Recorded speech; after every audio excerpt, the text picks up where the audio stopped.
Bismillahir Rahmanir Rahim. We've just had very important events taking place in the world and in the world of Islam. And there are numerous requests for me to comment on the assassination by the United States, ordered by President Donald Trump of the United States, of that top general of the Iranian armed forces, General Qasem Soleimani. And with him there were others who were assassinated, drone in the sky, and the rockets are sent from the drone, and there's pinpoint accuracy. That's why they have the satellites, and they're photographing every single square inch of the earth, which is why we have GPS, because they have every single building already photographed on the face of the earth. So they can send, they have the coordinates, and they can send the rockets with pinpoint accuracy.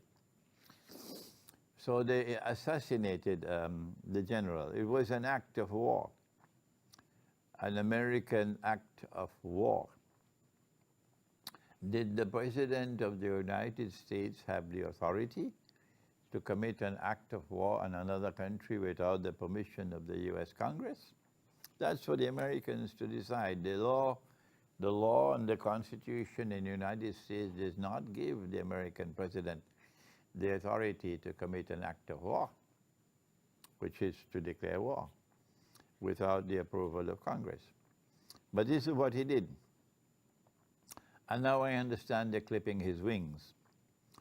But they committed an act of war on the territory of Iraq in assassinating this general. And in so doing, they forced upon both Iran and Iraq, as any self-respecting people would have to respond to this act of war. And both Iran and Iraq responded swiftly. The Iraqi response was very humiliating for the United States and for Mr. Trump. And that is that the Iraqi parliament voted to expel American troops from Iraq. This was something that was very humiliating, public humiliation for the American president and for the image of the United States in the world, that the Iraqi parliament had voted unanimously to expel. I'm not concerned with who are those who did not attend the session and did not vote. Once the parliament has voted to expel, it's legally done, it's still a massive blow, a humiliating blow to the United States. And I have commented that President Putin of Russia would never have made such a mistake, committed such a blunder that will bring such humiliation upon him and upon Russia. This is the difference between the leadership of Russia today and the leadership of the West. And not only has Iraq responded by demanding, by expelling, voting to expel American troops from Iraq, but the danger is the longer the United States seeks to delay leaving Iraq, the more the likelihood of further humiliation, because this is a matter outside of the authority of the government. It's the people who are responding now, and the people could take action on their own. And so there is greater and greater humiliation left coming to the United States if they continue to remain their military presence in Iraq. Iran also responded, and swiftly so, and they vowed revenge. And the revenge came with what they call a slap on the face. If a man assassinates your general and you slap him on the face, that's not considered to be a terrible response. No, that's a mild response, a slap on the face. In that Iran sent a number of missiles, sent a number of missiles to attack American bases in Iraq. And the Iraqi government were informed about this, and the Iraqi government never protested or said, you violated our sovereignty of this. Nothing of the sort. Nothing had came from Iraq. So Iraq was in agreement with the Iranian response. And we are told Iran informed the Iraqi government prior to the attack. And the Iraqi government must have informed the Americans, and so they took all necessary steps, and no one was even injured in the attack. But President Trump had boasted and had threatened massive retaliation to 52 sites in Iran if you were to respond and attack us. And when Iran did attack and respond with this attack of missiles on the US military bases, Trump put his tail between his legs and he says, okay, nobody was injured, so no big thing. What a climb down. This is the folly of the American president opening his mouth bombastically and then having to do, he can do nothing about it. And so round one of this is only round one of this response has led to, alhamdulillah, that no war is taking place. We're all happy about that. Everybody's breathing a sigh of relief, because if war had taken place, if the United States had dared to attack Iran again in response to the American missiles being, the Iranian missiles attacking the American bases, if the United States had then attacked Iran, Iran had promised that we will attack Israel. An attack on Israel would mean a massive big war in the Middle East. The Straits of Hormuz would have been closed immediately. No oil could come out of the Straits of Hormuz, no.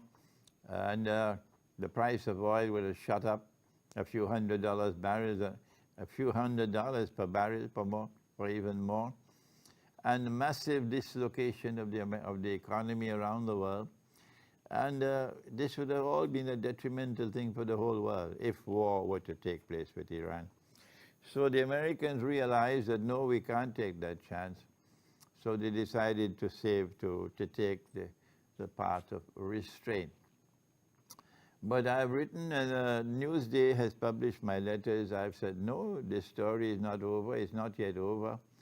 There's likely to be more retaliation.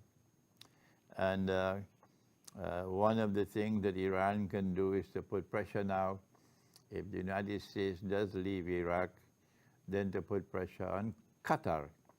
The United States has a big military base in Qatar. And Qatar, which is now an ally of Iran, Qatar has broken away from the rest of the Arabs. And Qatar can tell the United States, we want you to leave. And Qatar can then turn to Russia for protection, the security alliance.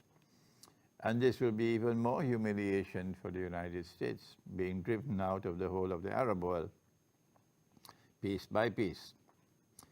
But I think the time has now come, after this brazen US attack on General Soleimani and assassinating him in broad daylight, humiliating attack. It is time for Iran to now reconsider their position on nuclear weapons. We have argued, and the Iranians differ with us, we have argued that the Quran has commanded us. The command has come from Allah in the Quran, in Surah Al-Anfal. Listen to what Allah has said, بَعْدَ أَعُوذُ بِاللَّهِ مِنَ الشَّيْطَانِ الرَّجِيمِ. An Islamic view of the development and use of nuclear weapons. Allah says, excuse me, وَاسْتَعِينُوا لَهُمْ وَأَعِدُّ لَهُمْ مَا اسْتَطَعْتُم مِّن قُوَّةٍ وَمِن رِبَاطِ الْخَيْلِ. And build power, Allah says, build power. Build it to the maximum extent that you could possibly build it. what kind of power is Allah speaking about? تُرْهِبُونَ بِهِ عَدُوَّ اللَّهِ وَعَدُوَّكُمْ. Build that kind of power which can function as a deterrence to deter the enemies of Allah and your enemy. You cannot deter the enemy today with bows and arrows. You cannot deter the enemy with conventional weapons. Why don't you understand?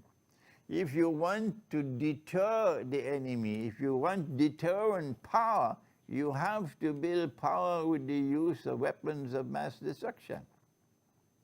That is the command in the Quran. You are not going to threaten anyone to use such weapons. No. The first use of such weapons is clearly haram. But the development of such weapons to function as a deterrent, that is not haram. And if you are attacked with nuclear weapons, with weapons of mass destruction, then the Quran has given us the law of qisas. Qisas is reciprocal punishment.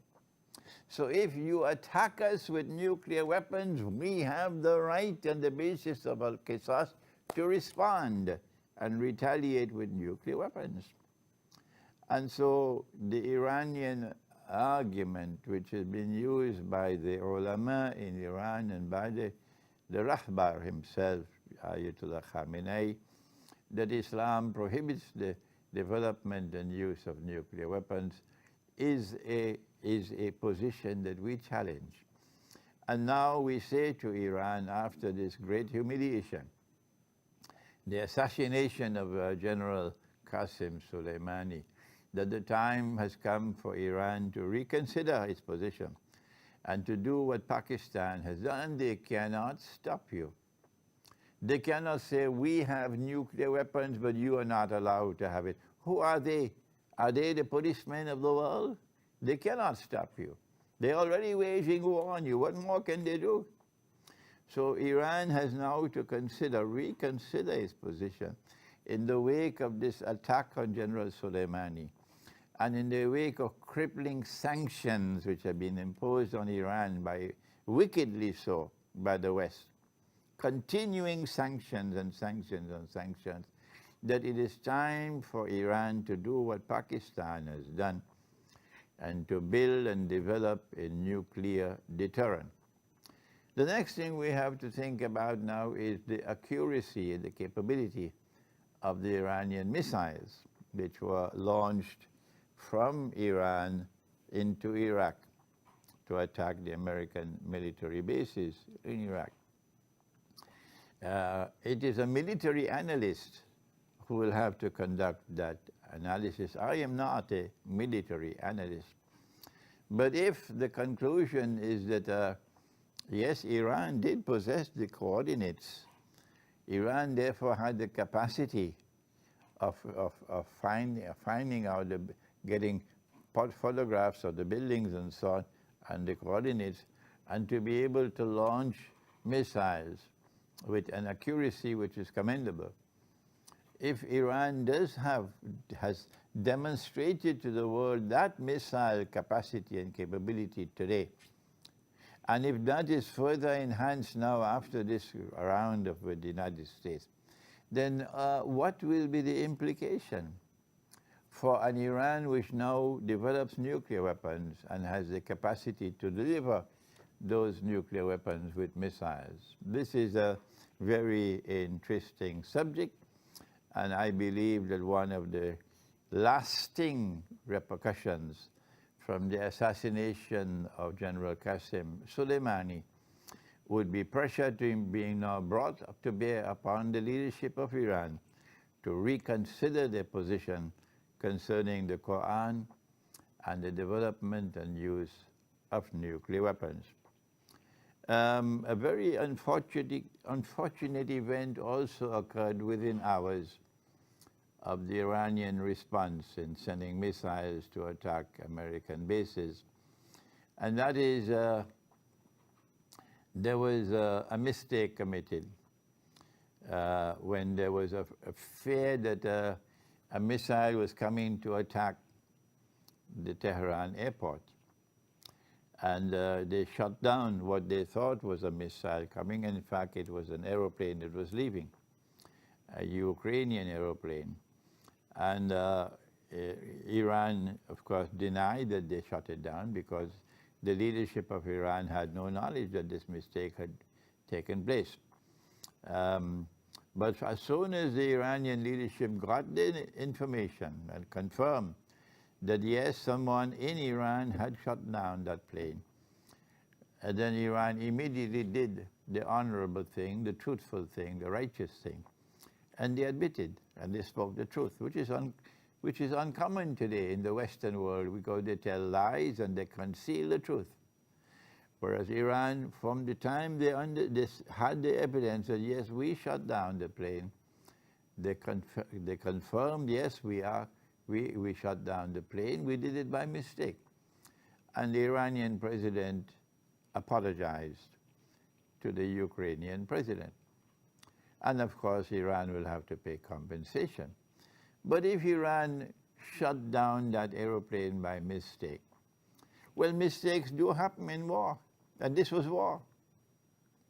This is something that is excusable. Iran has just a few hours ago fired off rockets at the American military bases in Iraq. And hence there could be the understandable expectation that the United States would respond. And when they saw this, what they considered to be a missile coming to the Tehran airport, they said they had only 10 seconds with which to decide.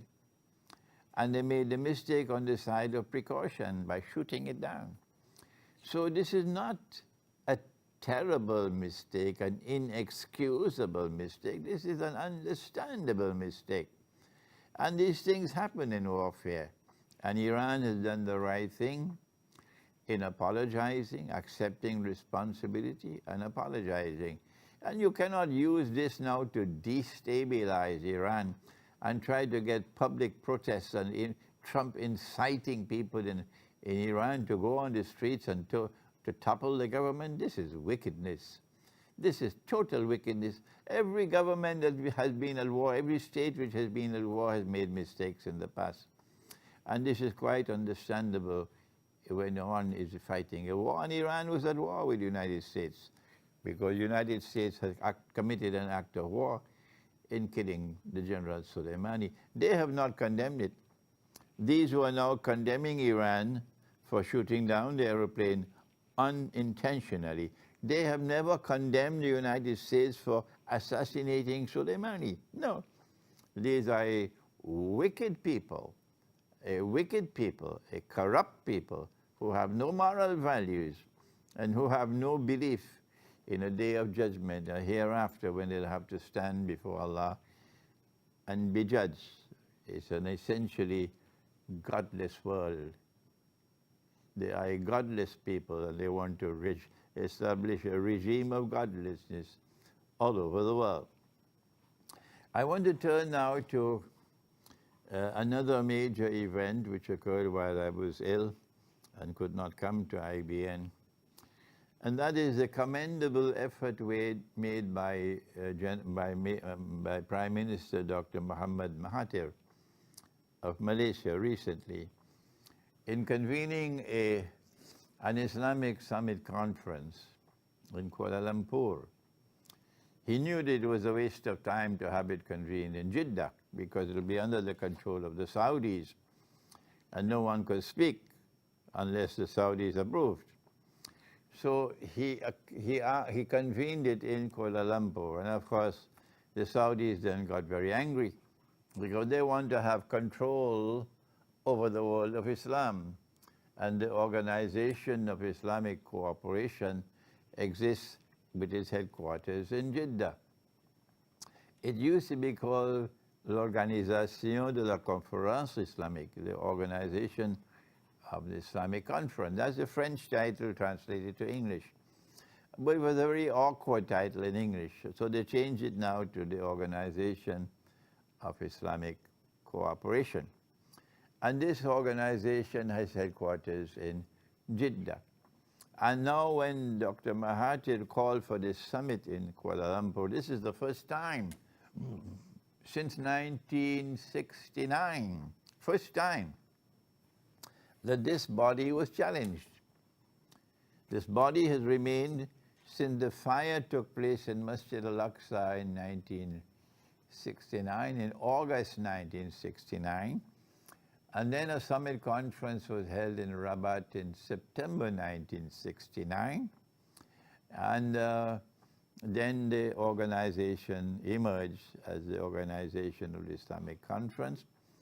And from 1969 until 1973, it remained a paper organization. But then when the war took place in 1973, an opportunity occurred. An opportunity presented itself, and it was the political genius of Zulfikar Ali Bhutto, who joined forces with King Faisal, rahimahullah, of Saudi Arabia, to pull off the Lahore Islamic Summit Conference. That Lahore Islamic Summit Conference of the OIC was the one attempt that was made to make the organization strong and give it some teeth.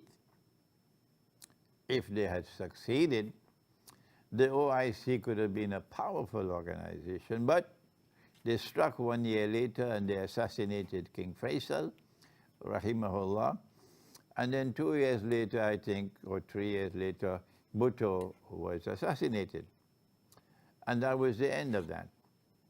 So the organization remained a paper organization all these years, from 1974, the Lahore Islamic Summit Conference, until 2-3 weeks ago, when Dr. Mahathir made the first effort now, since then, to bring together the world of Islam in Kuala Lumpur. Dr. Mahathir is about 92, 93 years of age now. He's unlikely to live for much longer. And this was a commendable effort on his part. And in this summit conference, one of the important things that they called for was to strengthen our capacity to resist sanctions, because that's what they do. Anytime you step out of line, they impose sanctions on you. So Dr. Mahathir called upon the summit to return to the gold dinar and silver dirham for trade between the Muslim countries in order to be able to get around the sanctions being imposed by the West on those who are stepping out of line with the West. Turkey attended the conference, Erdogan, the president. Iran attended the conference, Rouhani, President Rouhani. The Emir of Qatar also attended the conference. These were the high profiles. But out of some 50-something, 52 member states of the OIC, only about 20 of them came to Kuala Lumpur. The most important one who stayed away, of course, was Pakistan. Dr. Mahathir had traveled to Pakistan. I have just a few minutes left. Dr. Mahathir traveled to Pakistan and met with Imran Khan. And Pakistan was part of the organizing committee that organized the conference and was committed to the conference. And Imran Khan would have gone to the conference. But the Saudis put their feet down. Pakistan is a client state of the United States, of Saudi Arabia. Pakistan does not have the freedom. If Saudi Arabia says no, it's no. That's the unfortunate situation today. So the Pakistanis got pressure from Saudis to stay away from that conference. And at the last minute, at the very last minute, Pakistan had to succumb and take a decision not to attend the conference. It is rather sad, really, that we are told that the Pakistanis perhaps may appear to have made a deal with the Saudis. Well, okay, we'll stay away on the condition that you call a foreign ministers conference of the OIC to discuss Kashmir. But that's not the way, that's not the ethical way. You don't make deals like this, no. That's not the way Muslims behave. And the Saudis perhaps have agreed to it, but it's not going to take Pakistan anyway. That's not the road to travel on. The road to travel on is the road of truth, not of deals. And the Saudis, therefore, have succeeded in boycotting that conference, and so many states stayed away.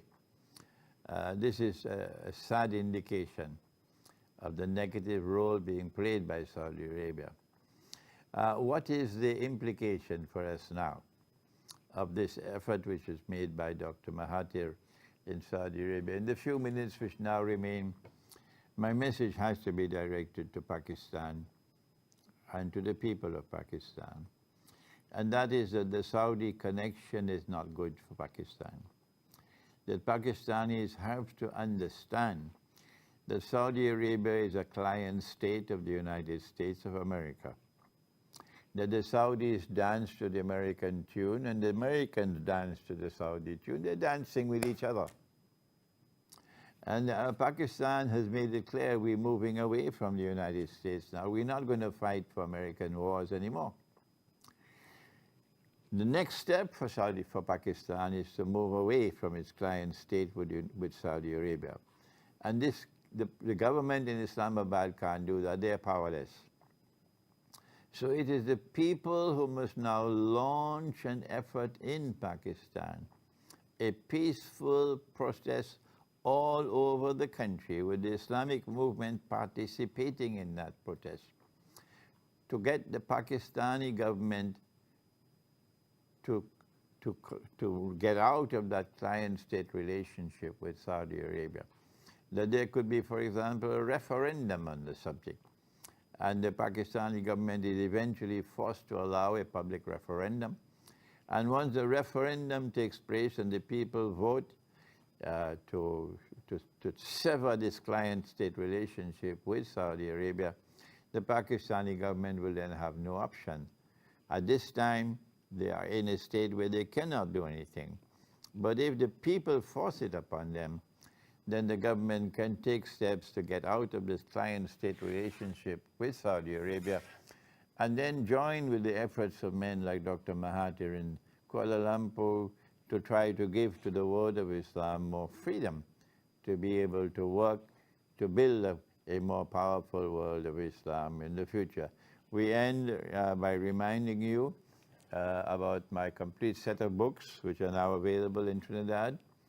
There's a number at the bottom of the screen. You can call me if you like to order a complete set. I will let you know the price. And if you are abroad, just send me an email. There's an email at the bottom of the screen that you'd like to order a complete set of the books autographed. And then we'll send you an invoice, and then we'll ship the books to you.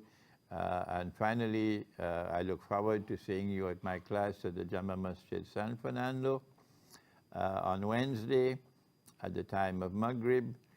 We are teaching the Quran and the moon, methodology for study, methodology for recitation of the Quran, and the Quran and the stars, methodology for study of the Quran. Do please bring your notebook and bring your copy of the Quran. Thank you.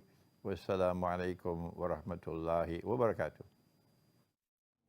My Lord, show me